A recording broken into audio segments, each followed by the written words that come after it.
It was yet another day where it definitely looked nice with plenty of sunshine, maybe a bit of a haze mixed in at times, but what the Landers, Chevy, Cadillac camera from the southeast side of Joplin won't tell you, though, that it was still hot once again. But on the positive note, that's not stopping traffic from moving along 44 as you work through the southern sides of the city. As far as temperatures, at least we're getting a little bit, emphasis on a little bit of a break in the heat compared to the mid-90s we saw yesterday afternoon and only dropping back near 80 again this morning.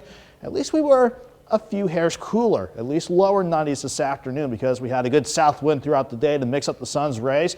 Not to mention we had some drier air mixing down as well. That helped us out with the humidity because we did not see that result in heat advisories across the entire area, unlike the past few days.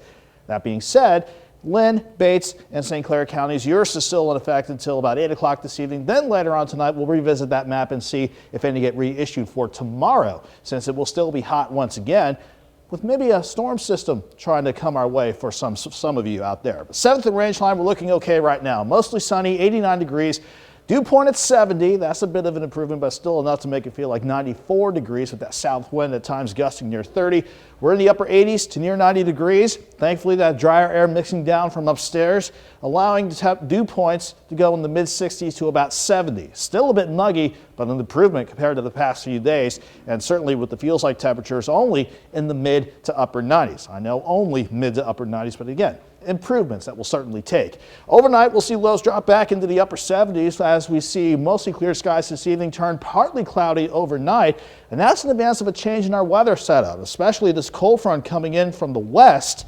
That's going to be driven in by an upper level low that's trying to rotate out of the northern Rockies. That will be just enough to have the system come nearby tomorrow before again we see that upper ridge just maintain control as we go into the extended forecast.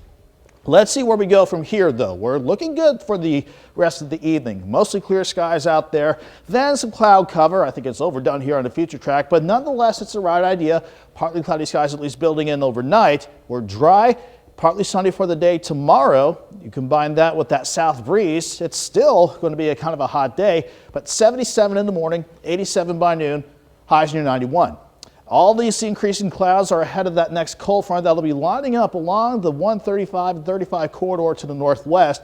And you can see how it wants to spark some thunderstorms that might try to graze some of our far northern counties. That's why I have slight rain chances in the forecast tomorrow evening into early Thursday morning. If some of these can get together and come through parts of the area, I don't expect those to be severe, but it doesn't change the fact that we'll go right back into the mid-90s by Thursday with the humidity back in place as well as this upper level ridge just really builds in. This is our main weather driver throughout the next several days, and maybe at times a little bit of a weakness in that ridge could allow for an isolated storm potentially by Saturday and maybe some returning rain chances by Tuesday. But that upper ridge now is going to keep us hot for the extended stretch. 91 tomorrow, 93 Thursday, generally 93 to 95 degrees for afternoon highs to take us through the weekend. Yeah, that is hot. Temperature is hot and it feels even hotter than it is. Thanks, Nick.